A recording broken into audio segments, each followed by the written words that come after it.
तो दोस्तों, क्योंकि सास भी कभी बहू थी के आज के एपिसोड की शुरुआत वहीं से होती है जहां नंदिनी तुलसी की बंटवारे वाली बात पर तीखा ताना मारकर वहां से चली जाती है और करण उसे रोकने की कोशिश करता है। इसके बाद करण नंदिनी को रोककर पूछता है कि उसे क्या हुआ है, वो इतना अजीब बर्ताव क्यों कर रही है। तो इस पर नंदिनी का गुस्सा फूट पड़ता है। वो कहती है कि करण को लगता है कि वो अजीब बर्ताव कर रही है, जबकि माँ की वजह से रियांश घर के अंदर तक आ चुका है और अब वो उसे हमेशा के लिए इस घर का मेंबर बनाना चाहती है और करण भी उन्हीं का साथ दे रहा है। फिर वो पूछती है कि कोई ये बताएगा कि उसका क्या होगा। फिर नंदिनी बोलती है कि तुलसी रियांश के साथ सही करना चाहती है और सालों पहले किए गए अपने काम को सही साबित करना चाहती है। भले ही इस प्रक्रिया में वो जिए या मरे, किसी को कोई परवाह नहीं है। जब करण नंदिनी को समझाने की कोशिश करता है तो नंदिनी उसको रोक देती है और कहती है कि वो वही बातें ना दोहराए जो माँ उससे पहले कह चुकी हैं, क्योंकि वो उन बातों को नहीं मानती। वो अपना अल्टीमेटम दोहराती है और कहती है कि अब माँ को ही ये फैसला करना है कि इस घर में वो रहेगी या रियांश और नियति। तो इस पर करण कहता है कि नंदिनी तो इतनी समझदार है और माँ को इतनी अच्छी तरह से जानती है, तो वो उनके लिए सब कुछ इतना मुश्किल क्यों बना रही है, जबकि माँ सबसे ज्यादा उसी के बारे में सोचती है। तो नंदिनी कहती है कि उन्हें देखकर तो ऐसा बिल्कुल नहीं लगता। वो उदाहरण देती है कि तुलसी ने दामिनी को इतना महंगा लैपटॉप तोहफे में दिया, जबकि वो 2 महीने से अपना फोन बदलने के लिए कह रही है और ये बात उसने तुलसी के सामने भी कही थी। वो पूछती है कि क्या उसे नया फोन मिला। वो कहती है कि उसे भी नए लैपटॉप की जरूरत थी, तो क्या उसे मिला। तो इस पर करण कहता है कि वो उसे अगले महीने दे देगा, लेकिन नंदिनी कहती है यही बात तो हमेशा होती है, करण हमेशा अगले महीने का बहाना बनाता है। वो कहती है कि तुलसी तो पानी की तरह पैसा बहा रही है, उसका क्या। तभी साहिल वहां आ जाता है और पूछता है कि क्या सब कुछ ठीक है। तो नंदिनी दूसरी तरफ मुंह फेर लेती है और करण इधर साहिल को कहता है कि सब कुछ ठीक है, बस नंदिनी एक छोटी सी बात को लेकर माँ से थोड़ी नाराज है। तो साहिल कहता है कि इसमें चिंता की कोई बात है ही नहीं, क्योंकि सब जानते हैं कि वे सास बहू नहीं बल्कि माँ बेटी हैं और वे आपस में सब कुछ सुलझा लेंगी। इसके बाद साहिल करण और नंदिनी दोनों को नीचे बुलाता है और वहां से निकल जाता है। फिर साहिल के जाने के बाद करण नंदिनी से कहता है कि वो ऐसा क्यों कर रही है, ये सब कितना अजीब लगता है। वो उसको समझाता है कि असली बात दामिनी के लैपटॉप या उसके फोन की नहीं है और ना ही वो तुलसी से नाराज है। वो कहता है कि जहां तक पैसों का सवाल है, नंदिनी के पास खुद इतना पैसा है कि वो चाहे तो कुछ भी खरीद सकती है। और दूसरी बात, माँ जो पैसा खर्च कर रही है वो उनका खुद का पैसा है, तो वे कौन होते हैं डिसाइड करने वाले कि वो कहाँ और किसके लिए खर्च करें। फिर वो नंदिनी से पूछता है तो अब बताओ कि तुम्हारी असली प्रॉब्लम क्या है। तो नंदिनी बोलती है कि अगर वो अब तक नहीं समझा तो वो उसको साफ साफ बताती है। वो कहती है कि माँ जो उसके साथ कर रही है वो सही नहीं है। उनका ये कहना कि वो उसे बेटी मानती है सिर्फ एक दिखावा है। तो इस पर करण बोलता है कि वो सुन भी रही है कि वो क्या बोल रही है। वो कहता है कि वो जानता है कि नंदिनी करण से भी ज्यादा माँ से प्यार करती है और माँ भी उससे उतना ही प्यार करती है, इसलिए उसको शांत हो जाना चाहिए और रिलैक्स रहना चाहिए। तो नंदिनी कहती है तुम रिलैक्स करो, मैं नहीं कर सकती। इतना बोलकर नंदिनी वहां से चली जाती है और इधर करण उसको रोकने की कोशिश करता है, लेकिन वो गुस्से में ऊपर अपने कमरे की तरफ चली जाती है और हॉल में बैठे सभी लोग नंदिनी को इस तरह गुस्से में जाते हुए देख लेते हैं। इसके बाद करण तुलसी के पास आकर बैठता है और नंदिनी की तरफ से माफी मांगता है। इस पर तुलसी उसको रोक देती है और कहती है कि वो पागल है क्या, उसे माफी मांगने की कोई जरूरत नहीं है, क्योंकि ये मामला सास बहू के बीच का है। तभी साहिल माहौल को हल्का करने की कोशिश करते हुए कहता है कि वो पहली बार अपनी आंखों के सामने ये सास बहू वाला ड्रामा देख रहा है। तो तुलसी भी मजाक को आगे बढ़ाते हुए कहती है कि अच्छा ही है, क्योंकि जब रिश्ते में मिठास ज्यादा हो जाती है तो थोड़ा नमक जरूरी होता है, वरना रिश्ते को नजर लग जाती है। वो कहती है कि वैसे भी लोगों को शक होता होगा कि ये कैसी सास बहू है जो माँ बेटी बनकर रहती है और कभी झगड़ा ही नहीं करती। तभी साहिल मजाक में कहता है कि वो भी सोचता था कि कहीं वे लोग दिखावा तो नहीं कर रहे हैं। तो इस पर तुलसी उसको प्यार से डांट कर चुप करा देती है। इसके बाद जब ऋतिक पूछता है कि आखिर उन दोनों के बीच हुआ क्या है, तो तुलसी उसे भी टोक देती है और कहती है कि ये उसके और उसकी बहू के बीच का मामला है, उसे बीच में पड़ने की जरूरत नहीं है। वो कहती है कि बहुएं भी बेटियों की तरह होती हैं और जैसे उसका अपनी बहन से झगड़ा होता है वैसे ही उसका अपनी बहू से भी हो सकता है। तभी साहिल दोबारा छेड़ता है कि जब परी और शोभा यहाँ नहीं है तो सारा प्यार बहू पर ही जा रहा है, बेटों और बेटी का क्या होगा। तो तुलसी कहती है कि वो बेटे और बेटियों में कोई फर्क नहीं करती, लेकिन ये बात और है कि कुछ लोग बेटियों को पराया समझते हैं। तो गौतम कहता है कि लेकिन तुलसी कभी बेटियों को पराया नहीं मानती। तभी करण साहिल से कहता है कि वो ऐसा मजाक ना करे, क्योंकि उसे अपनी बेटी समायरा की शादी भी करनी है।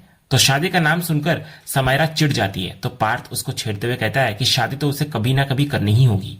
तभी समायरा बोलती है कि वो करेगी, पर इतनी जल्दी नहीं, क्योंकि उसको पहले काम करना है। तो तुलसी समायरा की बात से सहमत होती है और कहती है कि बिल्कुल सही, पहले काम करना चाहिए और आर्थिक रूप से आत्मनिर्भर बनना चाहिए, फिर शादी करनी चाहिए। और फिर वो एक गहरी सांस लेकर कहती है, वैसे ये एक ऐसा मसला है जिस पर मैं और नंदिनी दोनों सहमत होंगे। तो करण भी तुलसी की बात से अग्री करता है।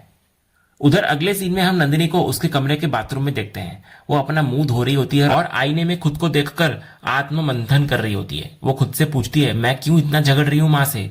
माँ है वो तो सबको बराबर प्यार करती है। वो सोचती है कि माँ ने उसके लिए जो किया वो कोई नहीं कर सकता, तो फिर वो क्यों इन सब बातों को लेकर बैठी है?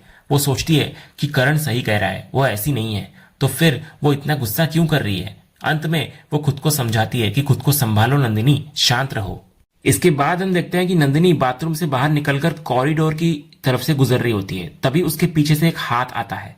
ठीक उसी वक्त खुशबू भी अपने कमरे से बाहर निकल रही होती है और अचानक उस अनजान आदमी से टकराकर नीचे गिर जाती है, जो नंदिनी का पीछा कर रहा होता है।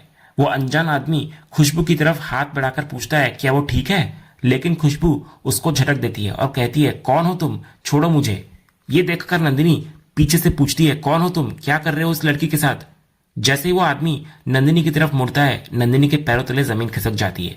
वो कोई और नहीं बल्कि हूबहू अंश जैसा दिखने वाला एक शख्स होता है। वही चेहरा, वही दाढ़ी, वही बाल। उसको देखते ही नंदिनी के होश उड़ जाते हैं और वो डर के मारे पीछे हटने लगती है।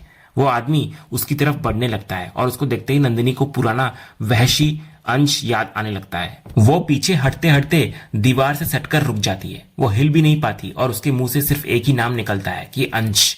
तभी वो आदमी कहता है, हाँ मैं अंश हूं, कैसी हो तुम? कितने सालों बाद मिल रहे हैं हम। इसके बाद वो नंदिनी को छूने की कोशिश करता है, लेकिन वो डर के मारे कहती है, छूना मत मुझे। वो कहती है कि वो तो मर गया था, लेकिन जिंदा कैसे हो गया?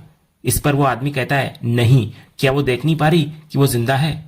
फिर वो पूछता है, तुम्हें कुछ याद आ रहा है क्या? कुछ पुरानी यादें? तो नंदिनी घबराकर कहती है कि वो उससे दूर रहे और उसकी हिम्मत कैसे हुई उसके सामने आने की। वो आदमी कहता है कि जब उसने उसको पहचान लिया है तो वो बताए कि उसे अंश के बारे में क्या याद है। इसके बाद वो आदमी कहता है कि वे तो एक दूसरे को इतने टाइम से जानते हैं, वो डर क्यों रही है? जब नंदिनी खामोश रहती है तो वो कहता है कि क्या कोई इंसान किसी अपने से मिलने वापस नहीं आ सकता? तो नंदिनी कहती है, तुम इंसान नहीं हो, एक जानवर हो। वो कहती है कि उनकी शादी नहीं हुई थी, उसने जबरदस्ती उससे शादी की थी। वो चीखती है, तुम एक राक्षस हो। वो आदमी कहता है, मैं राक्षस नहीं हूं, और फिर से नंदिनी को छूने लगता है। तो खुद को बचाने के लिए नंदिनी वहां से भागने की कोशिश करती है, लेकिन ठोकर खाकर गिर जाती है। फिर वो उठकर वहां से भाग निकलती है। अगले सीन में नंदिनी डर से कांपती हुई, घबराई हुई और चिल्लाते हुए नीचे की ओर भागती हुई आती है। वो माँ माँ कहकर तुलसी को पुकार रही होती है। वो तुलसी के पास जाकर डरते हुए कहती है, आपने कहा था कि वो मर गया है, तो फिर आपने झूठ क्यों बोला था? क्योंकि वो तो जिंदा है। वो कहती है, आपने गोली मारी थी ना उसे, तो फिर झूठ क्यों बोला? वो चीख चीख कर कहती है कि अंश जिंदा है और ऊपर है। जब सब लोग पूछते हैं कि कौन आ गया है, तो नंदिनी बार बार ऊपर की तरफ इशारा करती है। तभी सीढ़ियों से नीचे अंश के हमशक्ल के रूप में रियांश आता है और कहता है, मैं हूं अंश। सब लोग उसको देखकर हैरान हो जाते हैं। तुलसी फौरन नंदिनी को अपने पीछे कर लेती है।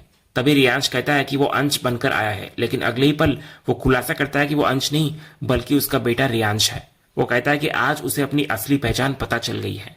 ये सब देखकर और सुनकर नंदिनी घबराकर नीचे जमीन पर बैठ जाती है और मुन्नी और सलोनी उसको संभालने लगते हैं। इधर रियांश तुलसी की तरफ देखकर कहता है कि वो जान चुका है कि उसके असली पिता कौन थे, उनके साथ क्या हुआ था, उनकी मौत किसकी वजह से हुई थी और किसने उन्हें खत्म किया था। और फिर वो तुलसी की तरफ उंगली उठाकर इल्जाम लगाता है कि आपने मेरे पापा को मारा है, इन्हीं हाथों से आपने मेरे पापा को खत्म किया है। इसके बाद रियांश करण की तरफ देखकर बोलता है कि वो सबको वो सच क्यों नहीं बता देते जो इतने सालों से छुपाया गया है। वो कहता है कि करण बताए या ना बताए उसे कोई फर्क नहीं पड़ता। फिर वो कहता है कि वो बस ये सोच सोचकर परेशान था कि उसकी शक्ल में ऐसी क्या बुराई है कि सब उसको देखकर चौंक जाते हैं। और फिर जब उसने अपने पिता की फोटो देखी तो उसको समझ आ गया कि वो तो अपने पिता का हूबहू डुप्लीकेट है। वो कहता है कि करण ने उसे कभी सच नहीं बताया और नियति माँ तो कुछ बता ही नहीं सकती थी क्योंकि उन्हें कुछ याद ही नहीं है। वो सबसे फिर माफी मांगता है कि वो इस भेष में आया, लेकिन वो किसी को डराना नहीं चाहता था, वो सिर्फ अपने पिता का सच जानना चाहता था। वो तुलसी को कहता है कि अब उसको पता चल गया है कि उसके पिता की मौत उनकी वजह से हुई थी, उन्होंने उसका खून किया था। तभी करण उसको अलग से बात करने के लिए कहता है, लेकिन रियांश मना कर देता है और कहता है कि वो सिर्फ इस औरत यानी कि तुलसी से बात कर रहा है और उसके सारे सवालों के जवाब वही देंगी। तो तुलसी कहती है, मैं दूंगी, तुम्हारे हर सवाल का जवाब दूंगी। वो पूछती है कि क्या वो जानना चाहता है कि उसने उसके पिता की हत्या क्यों की और उस हत्या में नंदिनी की क्या भूमिका थी। तुलसी कहती है, बताऊंगी। फिर वो रियांश को कहती है, वो जिसका रट लगा रहा है वो उसका बेटा था। वो मानती है कि बाप बेटे का रिश्ता गहरा होता है, लेकिन सबसे गहरा रिश्ता माँ और बच्चे का होता है। वो कहती है, 9 महीने कोख में पाला मैंने उसको, जिसको मैंने मौत के घाट उतार दिया, सिर्फ नंदिनी के लिए। वो नंदिनी जो मेरी बहू है और वो नंदिनी जो अंश की पत्नी थी। इसके बाद तुलसी खुलासा करती है कि अंश को नंदिनी से प्यार नहीं बल्कि उसको हासिल करने की जिद थी, और उस जिद और जुनून में वो एक हैवान बन गया था, एक ऐसा हैवान जिसको इंसान और जानवर में फर्क नहीं पता था।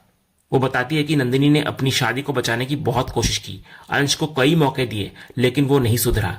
और जब थक हार कर नंदिनी ने उस रिश्ते को तोड़ने का फैसला किया तो उसके पिता ने यानी कि अंश ने उसके साथ सारी हदें पार कर दी। तुलसी कहती है, तुम्हारे पिता ने नंदिनी के साथ जबरदस्ती की। ये सुनकर वहां मौजूद घर का हर मेंबर हैरान नजर आता है। फिर तुलसी बोलती है कि ये जानते हुए कि नंदिनी उससे कोई रिश्ता रखना नहीं चाहती थी और ये जानते हुए कि नंदिनी अपनी शादी तोड़ रही थी, उसको हासिल करके घर में रखने के लिए अंश ने उसके साथ जबरदस्ती की और उस पर हाथ उठाया और उसके आत्मसम्मान को रौंदा। इसलिए मैंने अंश वीरानी को गोली मार दी।